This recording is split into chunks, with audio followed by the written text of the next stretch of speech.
Había una vez 3 pequeños árboles y los 3 con grandes sueños.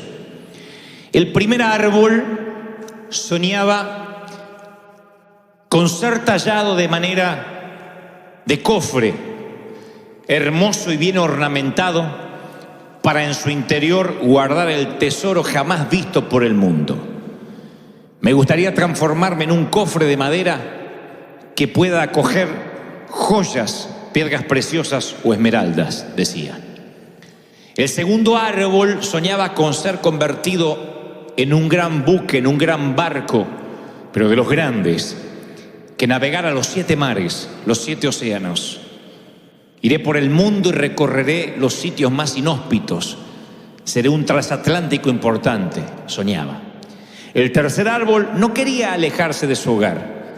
Quería crecer en la cima de la montaña, de manera tal que cuando los hombres lo vieran de tan alto, no les quedara otra que dirigir su vista hacia Dios. Y decía: si puedo ser lo suficientemente alto, la gente encontrará a Dios tan solo con mirar y observar mi copa. Cada árbol tenía su sueño. El primero, insisto, en transformarse en un cofre que guardara un tesoro preciado. El segundo, en un barco que navegara los 7 mares. Y el tercero soñaba con ser tan alto de modo que los hombres, al contemplarlo, se encontrara con el rostro de Dios.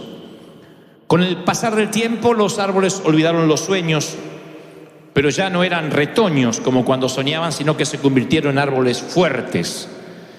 Y entonces 3 leñadores subieron a la montaña. Mientras el primer leñador cortaba el primer árbol, este casi no podía contener su emoción, porque supo que pronto cumpliría su destino. Pero en lugar de transformarse en un cofre que albergara un tesoro preciado, los carpinteros lo transformaron en una caja ordinaria, en un comedero para animales. Así que él maldijo al leñador y quedó amargamente desilusionado, porque desde que era una semilla, un retoño, él quería hacer un cofre. Y en lugar de eso devino en simplemente una caja o un cajón donde comieran los asnos. El segundo árbol sí terminó siendo un barco, pero no una nave insignia de una gran flota. Se convirtió en un barco pesquero. Así que nunca navegaría en océanos majestuosos, sino que sería un pequeño bote en un pequeño lago usado para la pesca. Así que también quedó amargamente desilusionado. El tercer árbol, el que quería crecer tan alto de modo tal que cuando los hombres lo vieran se encontraran con el rostro de Dios, se encontró con un leñador que lo hizo trizas, transformó todo el tronco en varias vigas de madera y luego amontonó esas vigas en un galpón. Y aún no sabiendo para qué usarían las vigas, él dijo: todo lo que soñaba era quedarme en la montaña y señalar hacia Dios. Se quejó el tercer árbol. El tiempo pasó, los árboles convertidos o devenidos en cosas muy lejanas a los que habían soñado cuando eran retoños, se olvidaron de sus sueños, hasta que una noche una jovencita, una flamante mamá, colocó un bebé en la caja donde comían los animales. Y el primer árbol, que era el comedero del establo, supo que había cumplido su sueño, que había albergado el mayor tesoro de la historia, el Mesías hecho niño. El segundo árbol estaba un día albergando a unos pescadores. Era un simple bote pesquero, y un día un hombre cansado se sube al bote, se duerme encima de él, se desata una tormenta y con su orden la tormenta se calma. Viento, aquíétate, dice el extraño. Y ahí el segundo árbol se dio cuenta de que tuvo un privilegio mucho mayor que navegar los 7 mares, que estaba albergando en su madera al creador del universo, al Hijo de Dios. El tercer árbol, un viernes por la mañana, lo pasan a buscar y no creerán el dolor que siente cuando lo arrastran por la calle y se vio transformado en un elemento de tortura. No solo eso, sino que lo llevan a un monte alto y unos soldados clavan las manos y los pies de un hombre a sus vigas de madera. Y entonces, el domingo por la mañana, cuando la tierra tiembla y el sol sale, el árbol se para con la frente en alto, sabiendo que desde ese momento, tal como había soñado cuando retoño, ahora señalaría a la gente hacia Dios. No tenía que crecer demasiado alto en la cima del monte para que ese sueño se cumpliera, sino que simplemente al transformarse en cruz, cada vez que la gente recordara su manera, su forma en la que fue tallado y crucificado el Señor allí, se conducirían hacia Dios, tal como Él lo había soñado. Cuando recuerdo esta historia que alguna vez me contaron de chico, es una simple historia. A mí me recuerda los planes que Dios tiene para nosotros, que a veces simplemente porque somos tan torpes no podemos visualizar. Nos empecinamos en creer de que Dios se olvida de nuestros sueños. Y Dios dice, ok, tengo un sueño mejor para ti. O en su defecto, cumpliré tu sueño, pero no será bajo tu trato, bajo tu calendario y de la manera que tú quieres que sea. Pero los sueños de Dios se cumplen y generalmente, como dice las Escrituras, los caminos de Dios son superiores y distintos a los nuestros. Lo que sucede es que lo que vivimos y lo que esperamos vivir a veces está separado por una brecha tan ancha. Lo que nosotros soñamos, las expectativas, se diferencian tanto de lo que nos toca vivir que pensamos que Dios nos abandonó. O en su defecto esa frase tan trillada, Dios no me ama. Si me amara no me pasaran estas cosas. Si me amara Dios me habría detenido. Me habría parado de no cometer este error. No me habría tomado esta enfermedad. No hubiese pasado por el hospital. No habría tenido que conmemorar un funeral. Pensamos que lo que nos está sucediendo es algo injusto. Y entonces hablamos con un pastor, hablamos con un rabino, hablamos con un cura y nos dice, esa es la gracia de Dios. Por alguna razón te toca pasar esto, es la gracia de Dios. Y a nosotros no nos gusta la palabra gracia porque la identificamos con algo con lo cual nos tenemos que conformar. Decimos, amor es lo que yo sueño que me pase. Gracia es el peor es nada. Amor es lo que yo quisiera que me pase. Si Dios me amara, yo me habría casado con un príncipe azul. Por gracia tengo un sapo. Si Dios me amara, yo tendría dinero. Por gracia estoy buscando empleo. Si Dios me amara, yo retosaría de salud. Pero por gracia tengo que estar confinado a un bastón, a la insulina. Tengo que estar confinado a una máquina respiradora, lo que sea, a un trasplante, dependiendo de médicos, de análisis, de diálisis, de quimioterapia. Siempre nos parece que, bueno, es la gracia de Dios, como diciendo, es la misericordia que no te deja que te mueras. Y empezamos a interpretar que la gracia es algo con lo cual nos tenemos que conformar. Pero es lógico que pensemos eso, porque uno, como estos 3 retoños de árboles, sueña con algo que nos parece que es el ideal. Un día viene el leñador en forma de vida y nos empieza a achar. Y los que nos convertimos después del hachazo no se parecen nada a lo que nos queríamos convertir. Queríamos ser ingenieros, queríamos ser astrónomos, astronautas, agrónomos, y de pronto la vida nos empieza a pegar en nuestro tronco y hoy estamos muy por debajo de lo que se esperaba de nosotros o lo que esperábamos de nosotros. Y digo siempre, un día nos miramos al espejo, a los 20, a los 30, a los 15, a los 40, no sé cuándo, tenemos ese shock de mirarnos al espejo y no gustar en qué nos estamos convirtiendo. Decimos, sabes, yo no pensaba ser una mamá abandonada a los 30 años.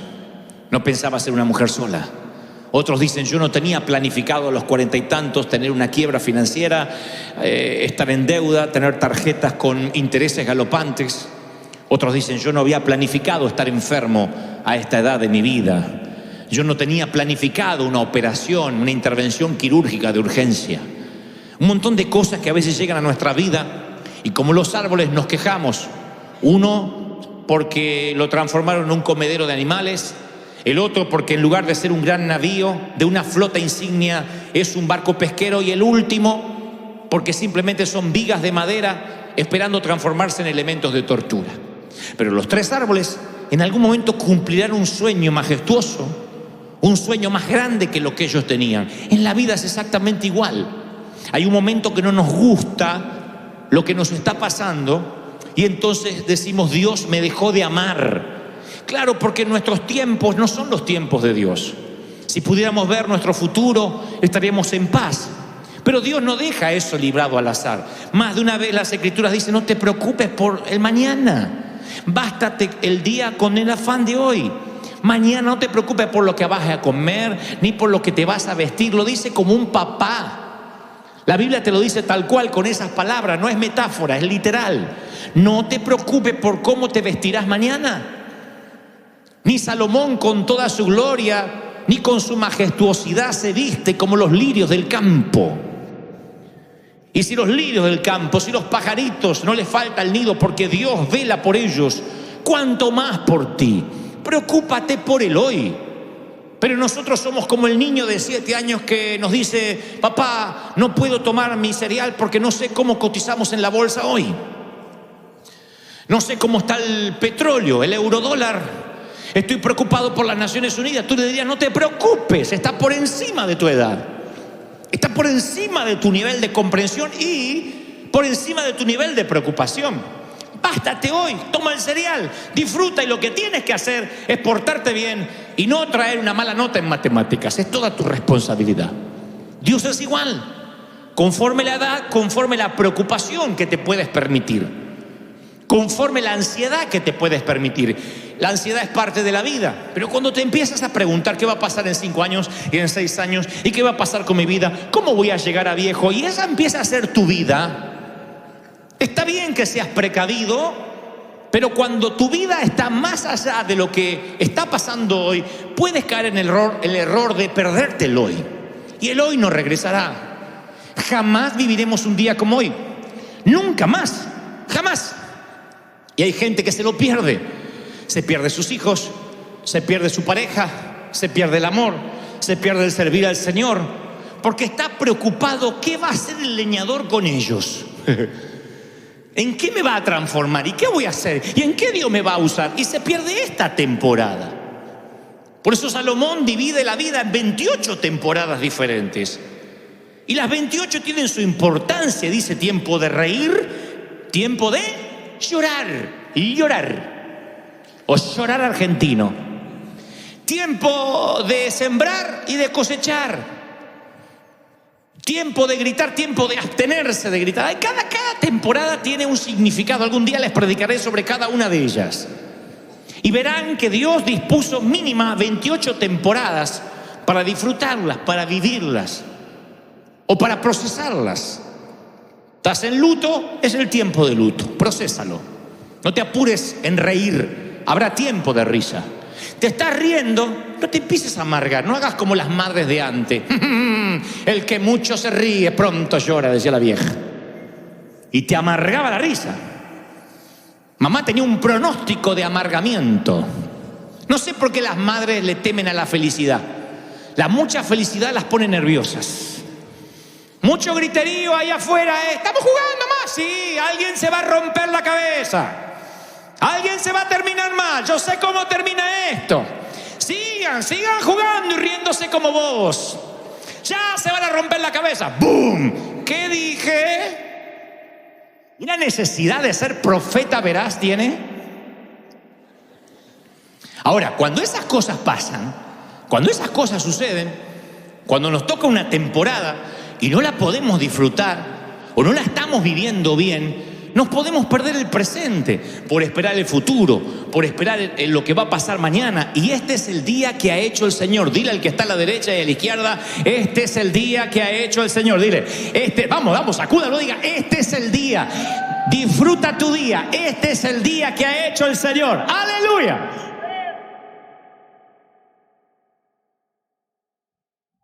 Hay una palabra que se le agrega la palabra amor, que es la palabra incondicional. Siempre se la pega, amor incondicional. Y aun cuando se habla de el amor ágape, del amor de Dios, Decimos, y Dios te ama incondicionalmente, pasa al altar.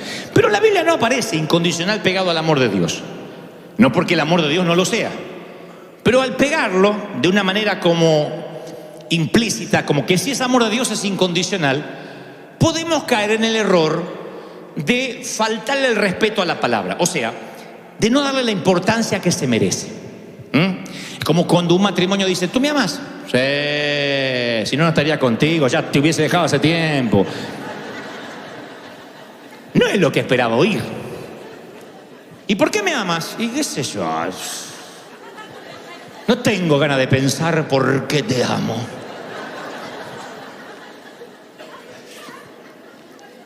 Usted no puede llamar a eso amor. Bueno, el amor incondicional de Dios a veces, amor incondicional suele hacer que pensemos que Dios te ama porque está obligado a amarte. Es incondicional, ya está. Con gusto te fulminaría, pero te ama incondicionalmente. Como un juez, por ejemplo, que firma la libertad de un preso que cumplió con su condena social, pagó su deuda con la comunidad y entonces el juez tiene que otorgar su libertad. Pero ese juez que firma, por ejemplo, no tiene emociones involucradas en el asunto. No llega a la casa el juez después de liberar a muchos y dice, hoy liberé a otro, hoy condené a 3. No creo. Lo más probable es que un juez le diga a la esposa, no hablo de trabajo aquí, bastante estrés tengo en la corte. No está involucrado emocionalmente con el preso o con el condenado. A veces pensamos que Dios es un juez similar. Bueno, está bien, por la sangre de Cristo te perdono, y si no me queda otra que amarte, ¿cómo no te voy a amar? Sin embargo, yo voy a las Escrituras y veo a Abraham, un hombre de fe.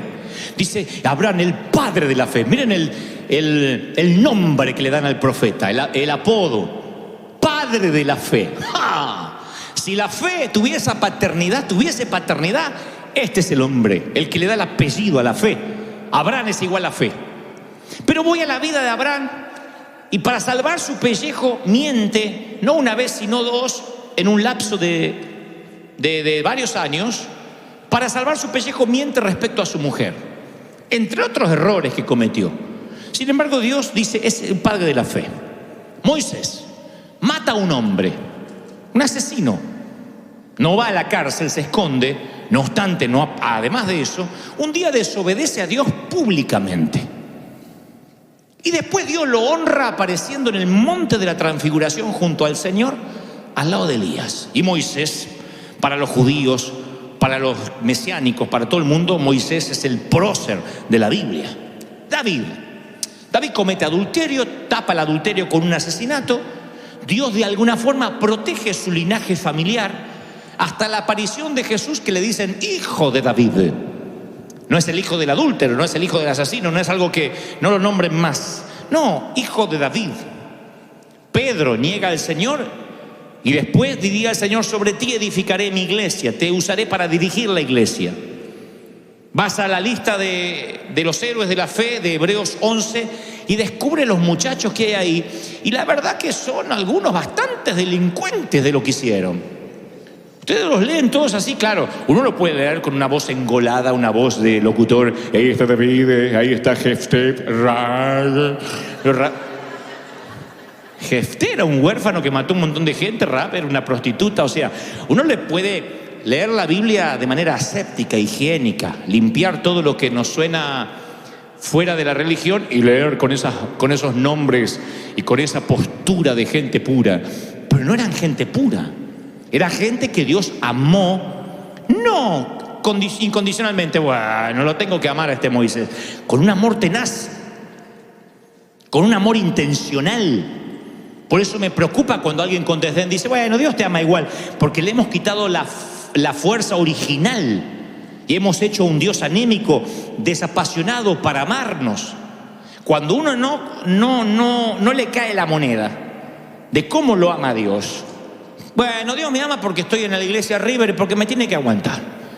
Cuando uno tiene esa relación de Dios, que sí, Él es amor, pero la verdad que a mí la vida me va mal. Si me amara no me iría así. Ahí es cuando viene ese razonamiento que no resiste análisis.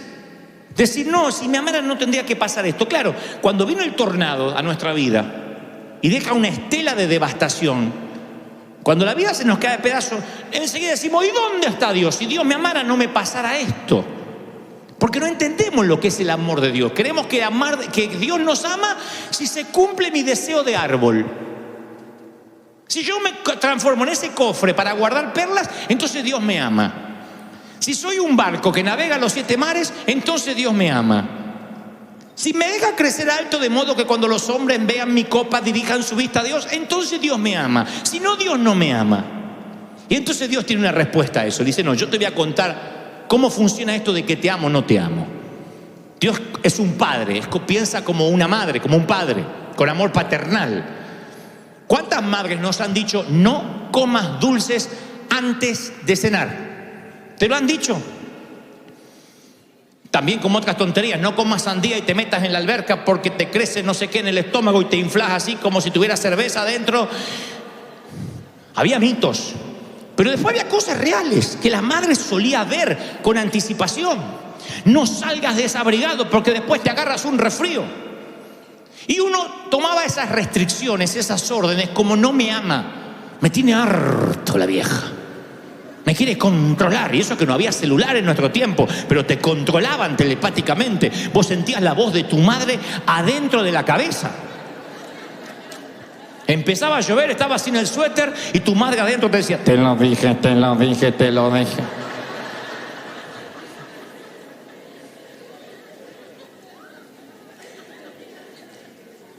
Entonces, nos cuidaban, nos protegían. Y a veces esas protecciones venían disfrazadas de penitencias, disfrazadas de chanclazos. En mi tiempo no había penitencia, había chanclazo. El primer aviso era un chanclazo. El warning. El warning era acá. Ya la multa era en otra parte del cuerpo donde te van a ver la marca y vas a tener que pasar vergüenza. Porque ahí no las podías demandar a las viejas. Yo una vez fui con 5 dedos acá. Así, toda una mano dibujada.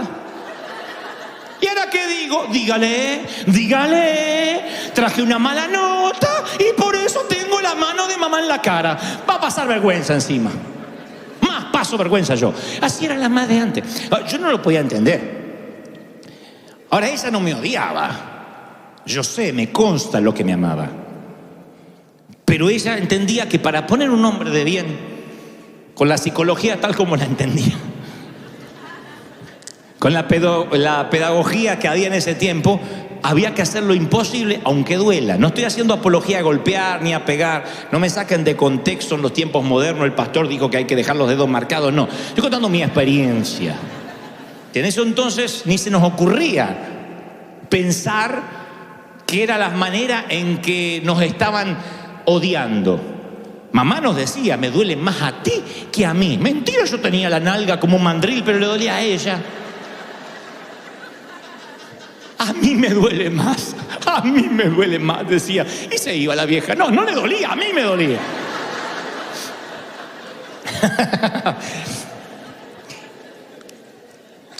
Entonces, Dios envía a los leñadores de la vida y llegan en forma de chanclazo. No nos gusta. Y decimos, Dios no me ama. Dios no me ama, Dios tiene algo contra mí, algo malo hice. Entonces echemos un vistazo, vamos a lo básico. San Juan 3:16, el versículo que le enseñamos a los niños desde la escuela dominical. De tal manera amó Dios al mundo, que ha dado a su Hijo unigénito para que todo aquel que en Él crea no se pierda, mas tenga vida eterna. Pensemos un minuto. ¿Cómo envió a su Hijo? No lo envió con trineos, no lo envió vinieron con algunos alces, con algunos renos y cayó como un regalo, ni tampoco como un héroe de Marvel. ¡Oh! A salvar el mundo. No vino así. ¿Cómo lo envió? Mandó a su Hijo unigénito para que le flagelen la espalda, le arranquen las barbas, para que lo torturen, lo desnuden, para que le coloquen espinas en la cabeza, para que lo maten de a poco, para que sufra el peor dolor que un ser humano jamás soñará. Porque de tal manera te amó que dio a su Hijo. Piensen, papás y mamás, ¿darían su hijo por amor a alguien. Yo puedo amarte mucho, pero me dices, ¿darías tu hijo? ¿Darían vuestro hijo, Megan, Jason, Kevin, Brian, darían alguno de sus hijos? ¿Lo pueden matar? Sí, mátenlo por amor a ti, ¿o no? En ese orden, en esa línea de pensamiento, mi amor tiene un límite. Hasta mis hijos. Después no. No podría soportar el dolor de ver que torturan, matan a mi hijo para salvarte a ti de la cárcel. Mira, estoy pagando una condena, metí la pata, pero si tu hijo se hace cargo de mi condena, pasa que yo violé a unos menores. Y sé que si voy a la cárcel me van a violar, me van a torturar. ¿Podrías mandar a tu hijo que se haga pasar por el violador, que diga que fue él? Así yo me puedo congregar, tener una vida nueva. Lo único que tiene que decir que él estaba en el lugar del crimen. Y él que lo metan preso y lo torturen y le peguen en la cárcel. Oh, sí, porque te amo. Ahí mando mi hijo. No recita análisis. Así te ama el Señor. No es, bueno, te amo, ¿qué va a hacer? No es un amor incondicional con desdén. Te ama. Entonces, cuando la vida te golpea, cuando te pasan cosas, cuando el leñador viene y te da el chanclazo, no tengo derecho a decir, Dios no me ama a mí. ¿Qué? Después de haber mandado a su hijo, ¿estás diciendo que Dios ama menos a su hijo que a ti? ¿Que Dios ama más a él que a ti? Mandó a su hijo y ninguno de nosotros daría a su hijo por nadie. A mí me dicen, ¿mandarías a tu suegra a la cárcel para...? Bueno, de tal manera amó Dios al mundo que ha dado a su suegra.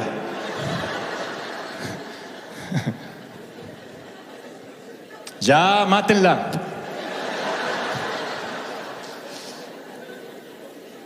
¿Un hijo? No un hijo.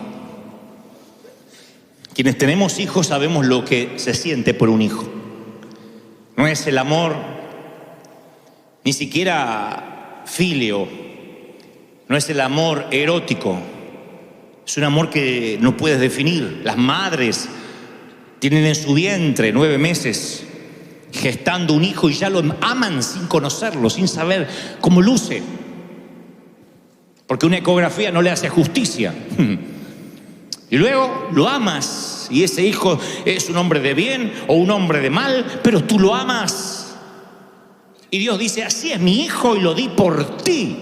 No tomes eso con desdén. No diga, bueno, Dios me soporta. Tú no tienes ni siquiera el derecho a decir, es que si Dios me amara, yo no estaría rentando. Fíjense a la luz de lo que le acabo de mostrar, de matar un hijo por amor a ti. Decir, si Dios me amara, yo no estaría soltera. Yo creo que Dios me olvidó. Diga que Dios no nos toma en serio.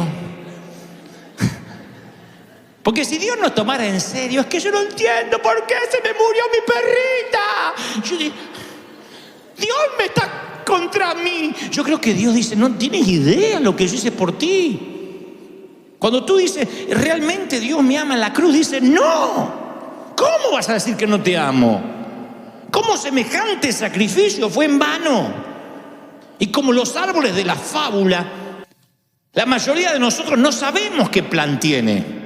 Lo que pasa es que la vida que estamos viviendo, claro, no se parece a la que queríamos vivir. La brecha se abre cada vez más. Y decimos, si Dios me amara, yo no sería pobre. Yo no habría perdido mi casa. Si Dios me amara, yo no tendría ese marido, esa mujer. Si Dios me amara, yo no tendría documentos. Ya llevo varios años y estoy indocumentado. ¿Ven? Dios se olvidó de mí. ¿Cómo vas a decir que Dios se olvidó de ti por un mugroso documento? Está bien, no es lo mismo ser indocumentado que ser ciudadano, pero por Dios, cuando lo comparas con la cruz, es un mugroso documento. Todo es mugroso, todo comparado con la cruz. Yo te doy mi hijo, vamos a suponer que yo soy muy bueno, más bueno que Dios, nunca va a pasar. Doy mi hijo para salvarte de la cárcel y después te veo quejándote. Ay, no, a mí Dante no me ama. Mataron a Megan, a nuestra princesa de 9 años. La mataron para sacarte de la cárcel. Yo hice que la mataran para sacarte de la cárcel. Y después te escucho y a mí Dante no me ama. No me ama porque el otro día no me oró. Y porque yo estoy viendo documentos y no me los trae. Me dan ganas de ahorcarte. Me costó mi hija. Quiero que entiendas cómo te ama Dios. Cuando entiendes, cuantificas cómo te ama Dios, no te alcanza la vida para adorar, la vida para agradecer. ¿Están conmigo, sí o no? Pero vienen los leñadores y enseguida dudamos. Los últimos versículos de Génesis 3 a mí siempre me ocasionaron un impacto, porque nuestros padres edénicos, Adán y Eva en el huerto pecan.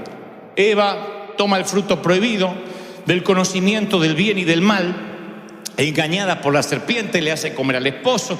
Conocen la historia. Dios se duele en su corazón y dijo Jehová Dios, Génesis 3:22. He aquí el hombre es como uno de nosotros. ¿A quién se lo dice Dios? Al Hijo y al Espíritu Santo, la Trinidad. Cuando habla de nosotros, están los tres en una mesa directiva y dice, he aquí el hombre ahora es como uno de nosotros, porque sabe el bien y el mal. O sea que Dios los creó, nos creó, sin el conocimiento de la maldad. Por eso no se dan cuenta que estaban desnudos, eran como animalitos en ese sentido. Había una inocencia edénica. Cuando se dan cuenta que están desnudos, el primer alerta de que ahora estaban conociendo lo que estaba mal y lo que estaba bien. Una de las cosas que no tenían ellos conocimiento, no había una parte cognitiva de su cerebro para entender lo que era la vergüenza. Ahora entienden lo que es la vergüenza. Entonces Dios dice, estas emociones nuevas yo no se las di a ellos. Comieron del árbol del conocimiento del bien y del mal. Que no alargue la mano ahora y tome también del árbol de la vida y coma, porque ahí va a vivir para siempre. O sea, había un árbol del conocimiento del bien y del mal y había otro árbol de la vida, que si comían del árbol de la vida no iban a morir jamás. ¿Qué hizo Dios? Lo sacó del huerto para que labrase la tierra. Echó pues fuera al hombre y puso al oriente del huerto de Edén querubines y una espada encendida. No imaginen Star Wars, sino un ángel con una espada de fuego para todos lados, para guardar que ninguno se acercara al árbol de la vida. Yo pregunté en el primer servicio y hago el mismo interrogante. ¿Ustedes ven gracia en este versículo, gracia de Dios, amor de Dios? Sean honestos, no tienen que hacerse los espirituales. ¿Ustedes ven el amor de Dios acá? Con un ángel cuidando el árbol de la vida, que no sea que se haga eterno como nosotros. El ángel. Uno, si lo lee rápido, dice, idiota enojado, encima no quiere que le toquen el otro árbol. Pero lo leo otra vez y yo pienso, ¿qué hubiese pasado si Dios les hubiese permitido a nuestros padres caídos quedarse en el jardín y comer del árbol de la vida? Ya conocían el pecado y ahora serán eternos. Entonces no habrían vivido en el paraíso, habrían vivido en un infierno. Habrían sido eternamente rotos, eternamente quebrados, eternamente miserables, eternamente arruinados por la culpa y vacíos, muy vacíos, llenos de penas, de amargura, de resentimiento. Tenían que morir para poder renacer, para Dios le diera una nueva oportunidad. Si ahora que habían metido la pata, iban y comían del otro árbol, se iban a hacer eternamente metedores de pata. Eternamente pecadores. Y si el grano no cae a la tierra y muere, no puede llevar fruto. Lo que trato de decir, ¿puede la muerte ser un regalo de la gracia de Dios? Sí. Si no mueres, ¿cómo vas a nacer otra vez? Si no mueres, ¿cómo te encuentras con Cristo? Sin embargo, nosotros, torpes como los árboles del cuento, cuando la muerte golpea en casa, Dios me dejó, ¿por qué Dios me hace esto? Porque es un regalo de gracia, aún la muerte. No la queremos, no estamos apurados, pero cuando llega, no es que Satanás metió la cola. Puede ser que la muerte sea la gracia con un disfraz, sí. Yo le llamo gracia de Halloween o, como dice este mensaje, El título, los disfraces de la gracia. Es la misma gracia de Dios que se disfraza. A veces la gracia viene en un disfraz que no nos gusta. Los árboles vieron a la gracia llegar disfrazados de leñadores.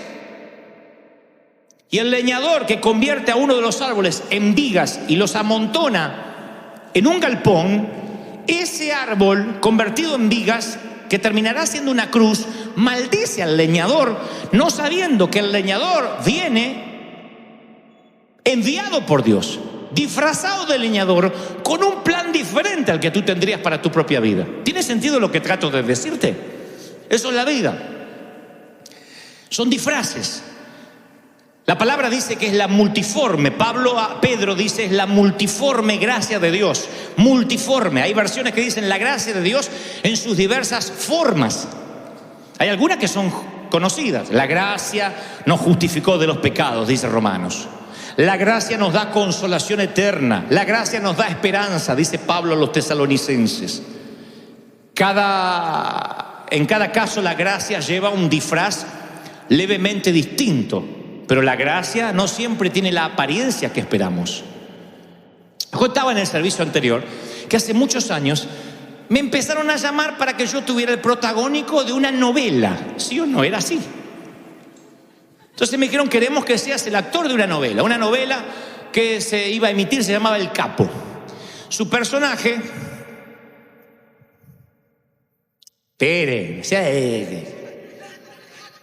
El personaje lo interpretaba un actor llamado Miguel Ángel Rodríguez. Debido a su parecido con él en ese entonces, él es mayor que yo, cada vez que él hacía un flashback y pensaba en su vida anterior, él era un muchacho honesto que se vio involucrado en una red porque todos sus familiares traficaban, y esa es la historia de él, y se enamora, etcétera, etcétera. Y cada vez que él iba al pasado, yo hacía el actor de él, yo interpretaba él cuando joven. Y entonces me llamaban porque mi parecido ameritaba que yo aceptara el papel. No podían buscar otro actor, ni siquiera más preparado. Era el parecido lo que me habían llamado. Y entonces entran a insistir y a insistir, y al principio dijimos que no.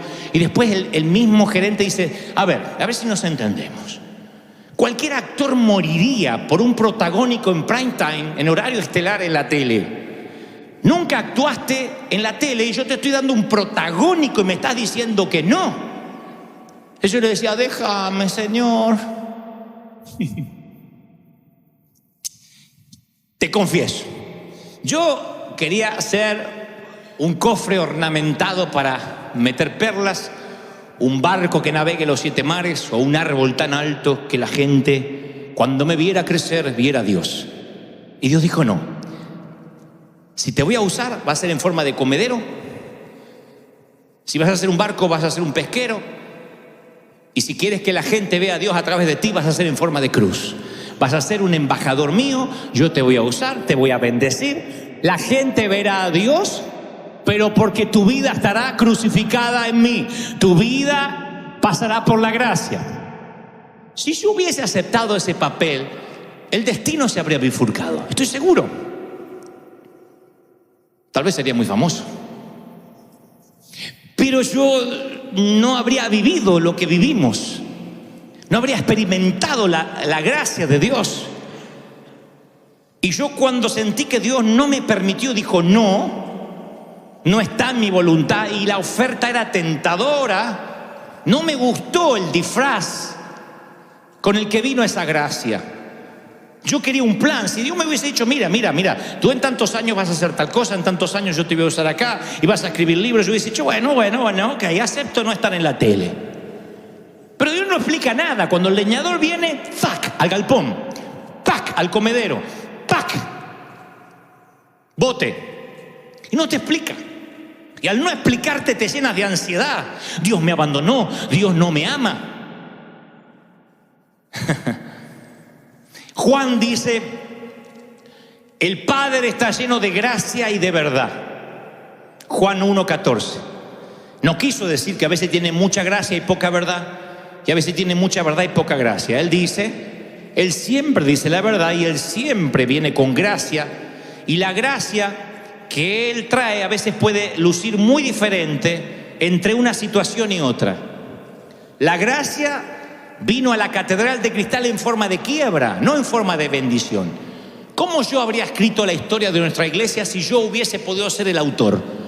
Yo estaría en la catedral y viene alguien y dice: oh, tengo 2 millones de dólares, no sé dónde invertirlos, y entonces voy a regalar a usted para que usted compre una reina y salga de la catedral. Entonces yo voy, pechito de paloma, le digo: Schuller, voy a renunciar y me llevo a todos, les guste o no les guste, porque nos vamos a hacer independientes. Eso hubiese sido mi historia, bien argentina y petulante. Dios dice: no, va a ser en forma de cruz. Viene la quiebra y tuvimos que orar y ayunar y buscar de entre las piedras las monedas para poder pagar. Dios tenía que transformar esclavos en soldados, y eso ocurre a veces en 40 años. Eso ocurre en los desiertos. ¿Alguien dice amén conmigo, sí o no? Entonces Dios está lleno de gracia y de verdad. A Pedro en un momento le dice: hijo de Jonás.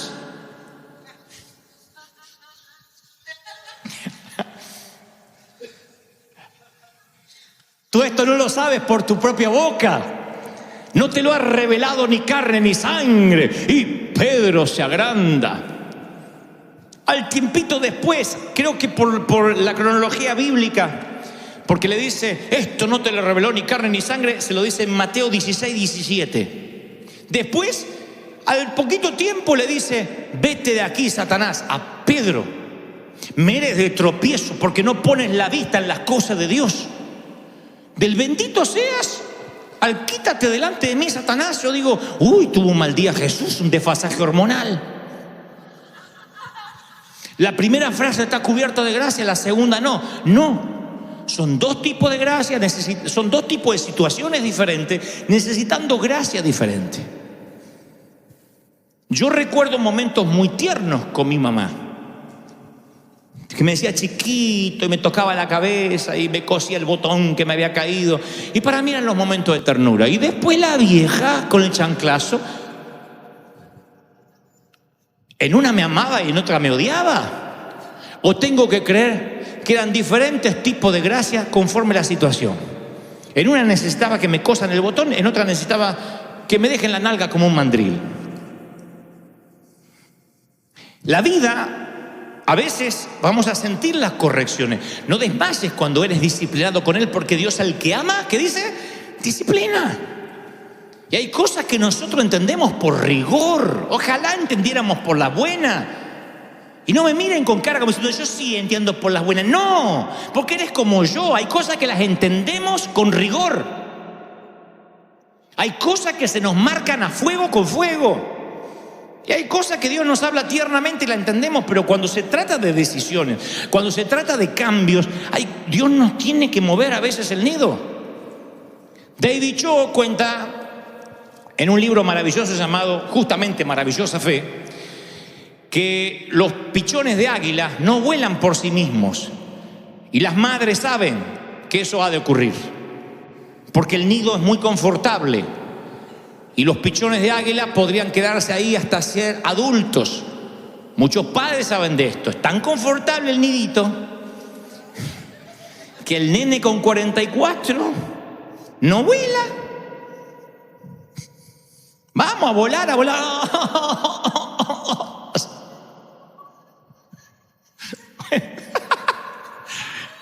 Y bueno,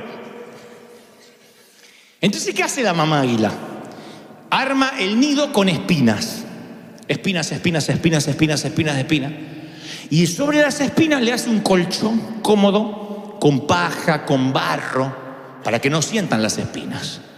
Quien mira el comportamiento de la madre dice: esta madre está loca. ¿Por qué no hizo todo el nido confortable? Pero es confortable cuando nacen, cuando están los huevos ahí.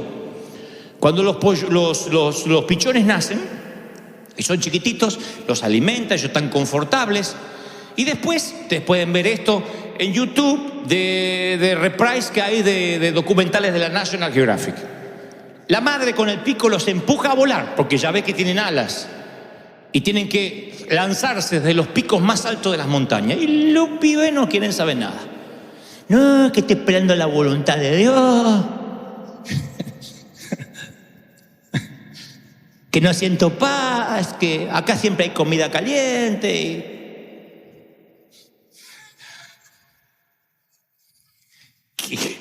Que nos enseña en la naturaleza lo que hace la mamá águila. Saca lo confortable con el pico, saca la paja, saca el barro y se empiezan a lastimar. Y es un griterío. ¡Ah! Ustedes ven en el documental que los aguiluchos empiezan a lastimarse, se empiezan a clavar. Y tienen dos opciones: o una muerte segura o una muerte probable de tirarse a volar. Si se queda, se mueren. Alguien me está hablando, Dios, que tiene que cambiar el colchón.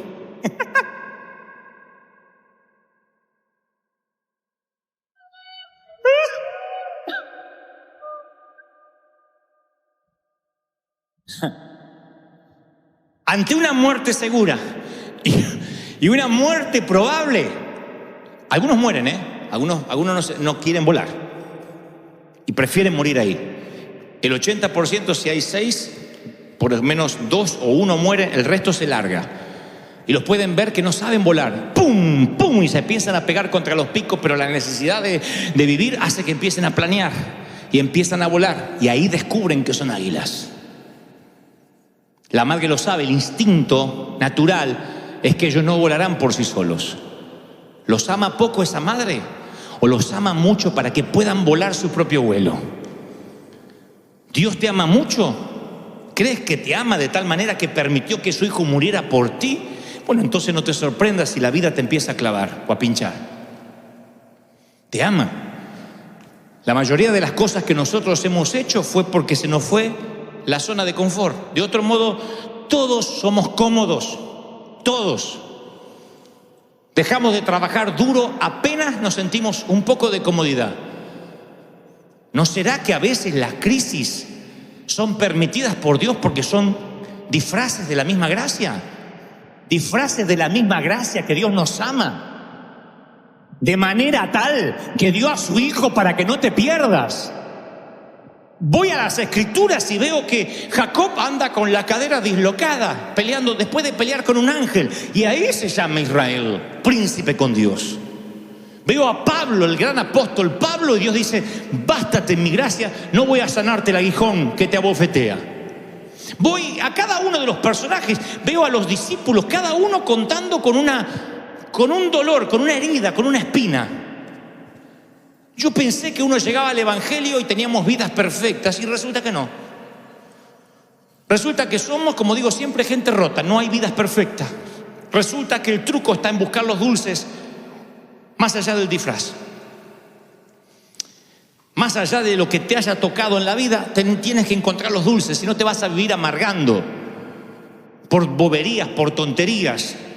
Decía en el servicio anterior: si te amarga un vaso roto, una taza de café sucia en tu casa, si te amarga que le falta aceite al auto, lo que sea, si eres varón o mujer, si te amargan las tonterías, si las tonterías están dentro de tu radar de amargura, te hacen falta problemas reales. El desagradecimiento nace a partir de no haber tenido crisis. Entonces, ¿cómo logramos poner hijos agradecidos como hombres de bien? Sin que crean que la vida les debe algo. Porque quieren un auto y si podemos se lo compramos en cuota, nos endeudamos hasta acá y le compramos el auto al nene para que no se traume. Cuando a él le empiece a costar algo en la vida, va a decir: Dios me dejó de amar. Entonces nuestra responsabilidad es que tengamos el confort, pero que no nos olvidemos de quién proviene lo que tenemos.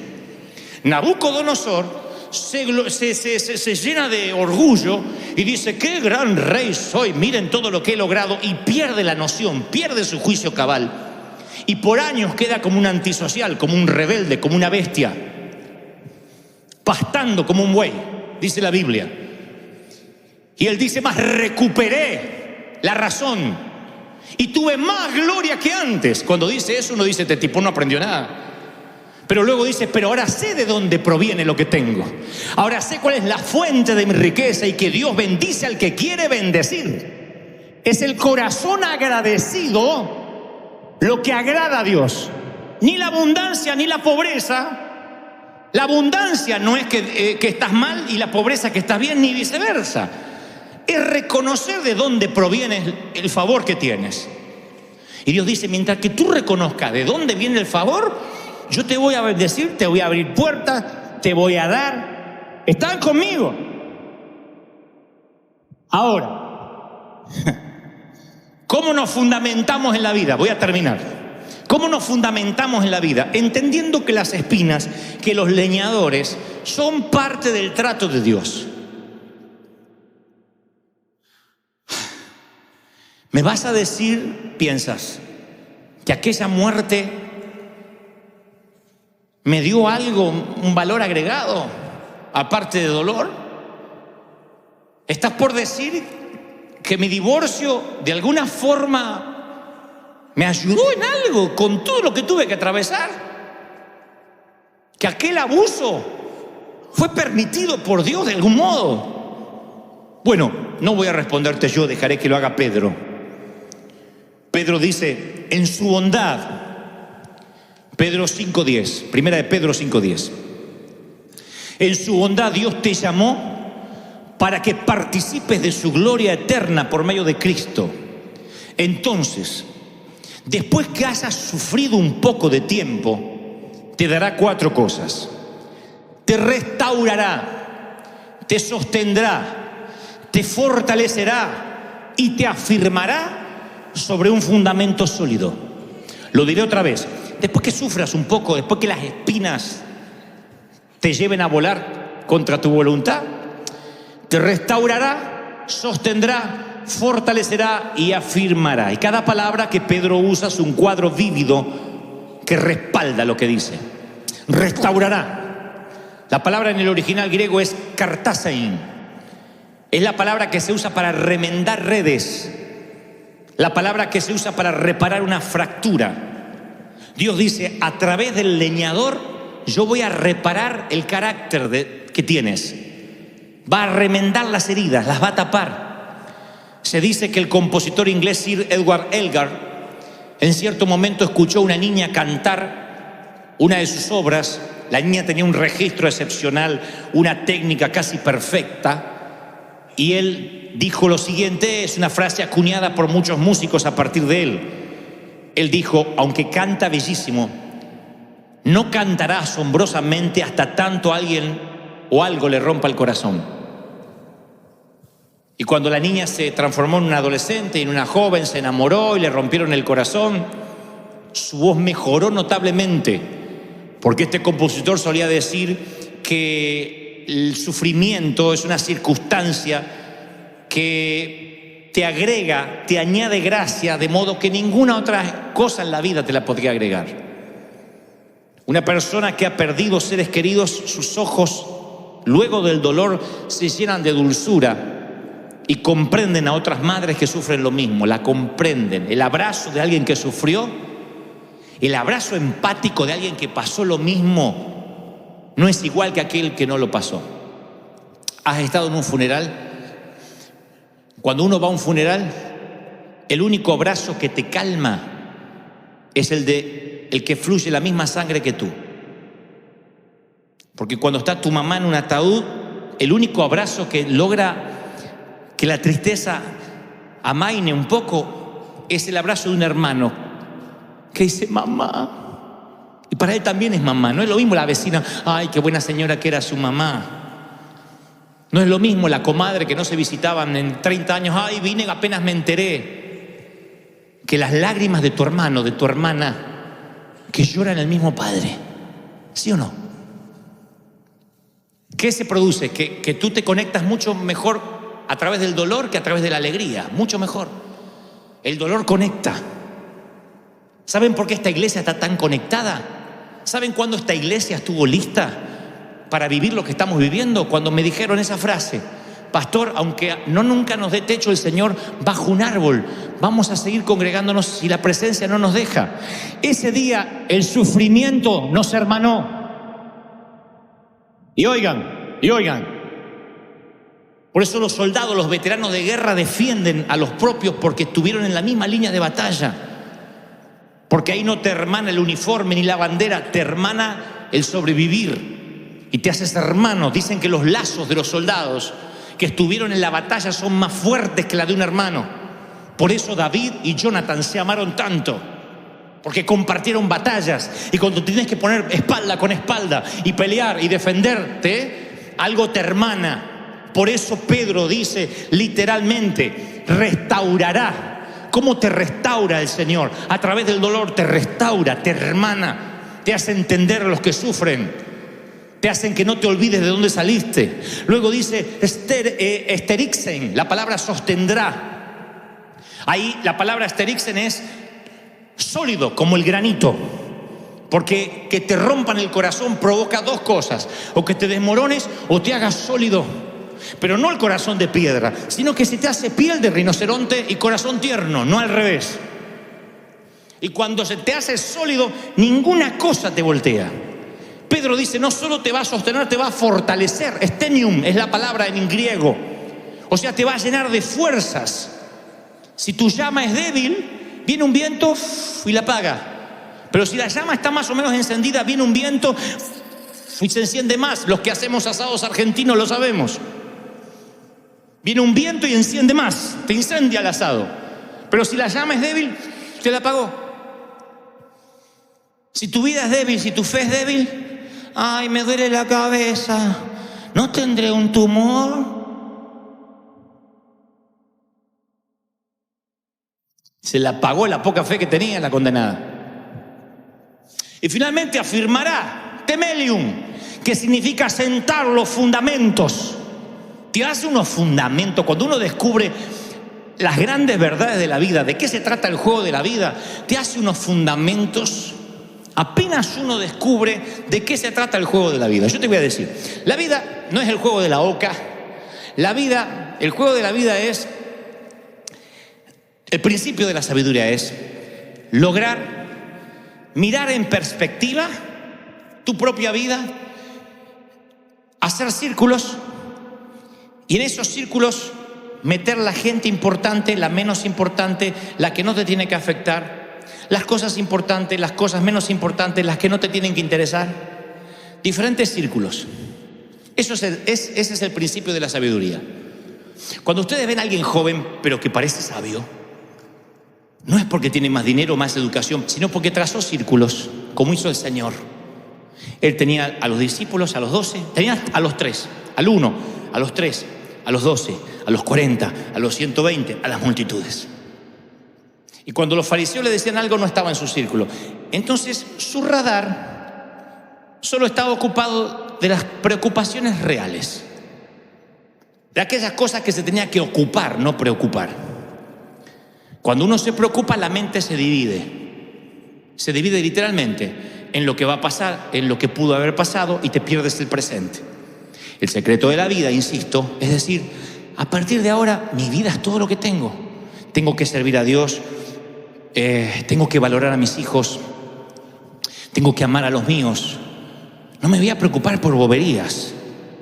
Entonces cuando los espinos, cuando la vida se pone difícil, cuando la tormenta empieza a soplar, en lugar de que te apague la llama, el pábilo, se te enciende el fuego, se te afianza la fe, porque tú tienes bien definido cómo es el juego de la vida, de qué realmente te tienes que preocupar. Y te lo digo porque yo fui un torpe, gran parte de mi vida me preocupé por tantas tonterías que hoy me importa 3 cuernos. Póngale en los mexicanos otro nombre. La iba a decir, pero va a quedar feo. Y me acuerdo que a los 20 estaba tan preocupado, a los 30, ¿qué dirán? Los pastores no me van a querer, y fíjate aquello, y mi papá no va a estar orgulloso, y lo que dijo, y lo que opinó. Tantas cosas que volaban dentro de mi radar y no me dejaban ver los verdaderos aviones. Hoy entiendo lo que realmente vale. Hoy entiendo que la gracia viene disfrazada de diferentes maneras, y el closet que tiene Dios es tan amplio que a veces uno ve esos disfraces como ataques diabólicos, o lo que es peor, que Dios quitó la mano. Y no, es Dios tratando, fortaleciendo, ayudándote. Dios dice, yo tengo una vida mejor para ti. Yo tengo sueños que ni siquiera han pasado por acá y te voy a sorprender. No, pero que yo quiero ser un cofre. Ni sabes lo que vas a guardar. El Mesías va a estar allí. No, que yo quiero ser un barco de 7 mares. ¿Para qué? ¿Para que te naveguen los piratas? Yo te voy a poner en el lago para que el Maestro calme las aguas y seas el mudo testigo de los milagros más grandiosos que jamás se hayan escrito. Yo quiero crecer alto. No, yo te voy a poner en el monte de la calavera, y a través de los siglos la simbología de ti, árbol, estará sobre las catedrales, sobre las iglesias, en los cementerios, en los panteones, colgará de los cuellos, estará en los crucifijos, estará en los rosarios, estará en todo sitio. El mundo se persignará con tu forma, árbol. El mundo te recordará, el sumo pontífice hará tu señal. La gente correrá a la cruz, habrán canciones en tu nombre. Árbol, no seas imbécil. Si creces en lo alto de la montaña, solo serás un tonto árbol alto. Déjame que yo te hache, que te meta en el galpón del olvido por un tiempo. Y cuando llegue tu hora, vas a marcar la historia y el mundo verá a Dios a través de ti.